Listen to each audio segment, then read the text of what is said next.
कहीं न कहीं वह संकल्पना अधिक फलित होती गई और हमारी अपनी जो भारतीय संकल्पना थी वह संकल्पना पीछे होती गई। उदाहरण के लिए मैं सिर्फ एक बात यहाँ पे कहना चाहूँगा। विगत दिनों आपने देखा होगा, अभी 3 साल से पहले की मैं घटना बता रहा हूँ,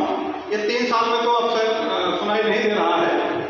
3 साल के पहले हर राज्य सरकार में होड़ लगी थी कि कौन पहली कक्षा से अंग्रेजी में पढ़ाई प्रारंभ करने जा रहा है, और हर राज्य सरकार बाकायदे बड़े मंच पर आकर के, बड़ी प्रेस कॉन्फ्रेंस लेकर के और बहुत ही व्यापक स्वरूप पे इस चीज की घोषणा कर रही थी, बढ़ चढ़कर घोषणा कर रही थी कि अब पहली कक्षा से हमारे राज्य में अंग्रेजी के माध्यम से पढ़ाई की जाएगी। मित्रों, अंग्रेजी या कोई भी भाषा बुरी नहीं है, हर भाषा आनी चाहिए।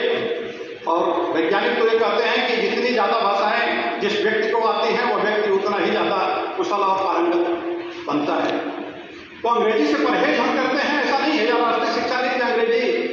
के बिना चलना चाहती है ऐसा कतई नहीं है।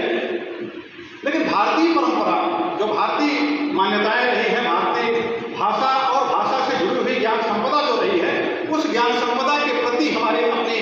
जिम्मेदारी कुछ बनती है या नहीं बनती है, हमें ऐसा लगता है। यह कहना पिछली नीतियों की आलोचना करना नहीं होगा। सर्वसमावेशिता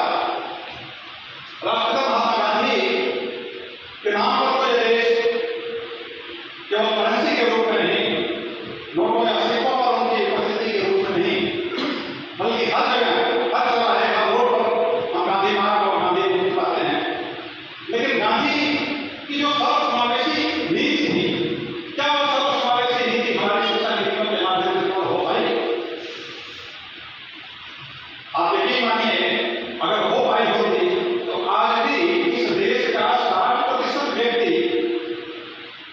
इस हालत में नहीं होता है जिसे 2 रोटी भी नसीब नहीं हो पा रही। और समग्र विकास तभी होगा जब समाज का प्रत्येक व्यक्ति और समाज का वह जो सबसे निचले पायदान पर खड़ा हुआ व्यक्ति है, जब तक उस व्यक्ति का विकास नहीं होगा तब तक समग्र समाज का विकास संभव नहीं है। इस नीति को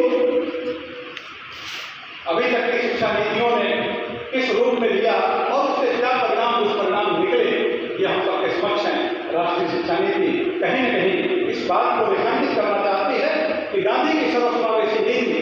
पर हमें वापस से लौटने की आवश्यकता है और उसको लेकर कुछ आगे नवाचार करने की जरूरत है। सामाजिक न्याय सिद्धांत कहने को तो हम सभी, बाबा साहब ने हमें संविधान दे दिया। सिर्फ संविधान दे दिया के नाम पर बाबा साहब को याद करना एक बात है,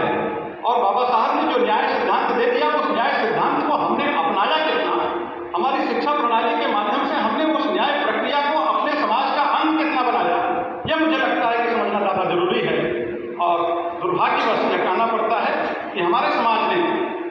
हमारे देश ने, हम सरकारों को नहीं बोल सकते क्योंकि हम सभी सरकारी नौकर हैं, सरकारें आती जाती रहती हैं, इसलिए किसी भी सरकार को पूछना या किसी भी सरकार के पक्ष पर बोलना हमारा उद्देश्य नहीं है। लेकिन हम सभी इस बात को, एक देश के नागरिक होने के नाते हमें इस बात को समझना चाहिए, समझना होगा कि जो शिक्षा नीतियां हमारे समक्ष दी गई, उन्होंने डॉक्टर अम्बेडकर के उस न्याय सिद्धांत का अनुपालन कितना किया, कितना हमने अपने शिक्षा व्यवस्था में ऊंच नीच और भेदभाव, चाहे जिस प्रकार का हो, चाहे वह सामाजिक हो, चाहे आर्थिक हो, चाहे राजनीतिक हो, चाहे सांस्कृतिक हो, उन तमाम भेदभावों को न्यायसंगत तरीके से कितना डील करने की कोशिश की। एक चौथी बात, स्वाधीनता का शताब्दी तक जो वर्तमान में शासन व्यवस्था चल रही है, जिस शासन व्यवस्था ने, और इन तीनों के निचोड़ के रूप में मैं तो इस बात को देखता हूँ कि आने वाले समय में, जिसको कहा गया है कि 100 साल में भारत पूर्ण रूप से आत्मनिर्भर बन जाना चाहिए, आत्मनिर्भर भारत को लेकर के एक अभियान अलग से भारत सरकार चला भी रही है। इस आत्मनिर्भर भारत अभियान के 100 साल मतलब अभी हम 75-76 साल में हैं, आगामी 25 सालों में हमें क्या तैयारी करनी होगी, किस प्रकार से अपने शिक्षा व्यवस्था में बदलाव लाने पड़ेंगे, जिससे हम 25 साल, आने वाले 24-25 साल जो हमारे हाथ में हैं, उन 24-25 सालों का इस्तेमाल करते हुए हम एक समुन्नत भारत, एक आत्मनिर्भर भारत का स्वरूप निर्मित कर सकें। मुझे लगता है कि यह 4 बिंदु बड़े ही महत्वपूर्ण बिंदु हैं, जिन बिंदुओं को हमारी शिक्षा नीति न सिर्फ व्याख्यायित करती है बल्कि इन्हीं 4 बिंदुओं को समेकित करते हुए देश में एक ऐसी व्यवस्था, एक ऐसा बदलाव लाने की पृष्ठभूमि तैयार करना चाहती है, एक ऐसा परिवेश निर्मित करना चाहती है जिस परिवेश पर आने वाला भारतीय समाज बेहतर समाज के रूप में हमारे समक्ष हो। नहीं है, पर शिक्षा नीति जो कह रही है उसको करना हमारे आपके हाथ में है। तो कार्यान्वयन की प्रक्रिया को लेकर के देश के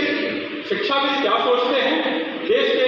विशेषज्ञ क्या सोचते हैं, और विशेष तौर से मैं इस चीज को रेखांकित करना चाहूँगा जो कि शिक्षा नीति में अध्याय 4 और अध्याय 22 के अंतर्गत बात कही गई है, जिससे हम सबका सीधा सरोकार है। भाषा को लेकर के शिक्षा नीति क्या कहती है, भाषा के माध्यम से समाज का बदलाव कैसे किया जा सकता है, समाज में जो बदलाव आ सकते हैं उन बदलावों में भाषा की भूमिका, भाषा के शिक्षक की भूमिका, भाषा के संस्थानों की भूमिका क्या बनने वाली है। इन तमाम सवालों को लेकर के, इन तमाम प्रश्नों को लेकर के हम लोगों ने परिचर्चा की, तमाम लोगों से साक्षात्कार हुआ। कुछ साक्षात्कार हमें जो प्राप्त हुए हैं उसको संकलित करके अभी हम कुछ देर में उसका विमोचन भी करने वाले हैं, जिसमें शिक्षा नीति के उन 2 अध्यायों, अध्याय 4 और अध्याय 22 के पूरे के पूरे अंश को हमने लिया है। साथ ही उन 10 सवालों को हमने लिया है और उन 10 सवालों पर देश के विभिन्न भागों से अपनी राय व्यक्त करने वाले, प्रतिक्रिया व्यक्त करने वाले इन 4 और 22 में आए हुए मुद्दों को किस तरीके से कार्यान्वित और क्रियान्वित किया जा सकता है, इसको लेकर के राय व्यक्त करने वालों के विचार संकलित किए हैं। मुझे उम्मीद है कि इस सभागार में बैठा हुआ प्रत्येक व्यक्ति यदि इस बुकलेट है, वैसे तो 108 पेज या 7 पेज की है पूरी राष्ट्रीय शिक्षा नीति जो कि गूगल पे उपलब्ध है, उसमें से चंद पेज हम लोगों ने लिए हैं, कम से कम 40 पेज का एक सामग्री हमने तैयार की है। मुझे उम्मीद है कि उस सामग्री से आप जरूर गुजरें और यह देखें और यह तय करें कि कम से कम भाषा को लेकर के, चूंकि हम सभी भाषा समाज से जुड़े हुए लोग हैं, भाषा के विद्यार्थी हैं या अध्यापक हैं, हम क्या कर सकते हैं, अपनी भूमिका तलाशें। मुझे लगता है कि संगोष्ठी के बहाने आपका हमारे प्रति, हमारे विभाग के प्रति यही बहुत बड़ा सहकार्य होगा।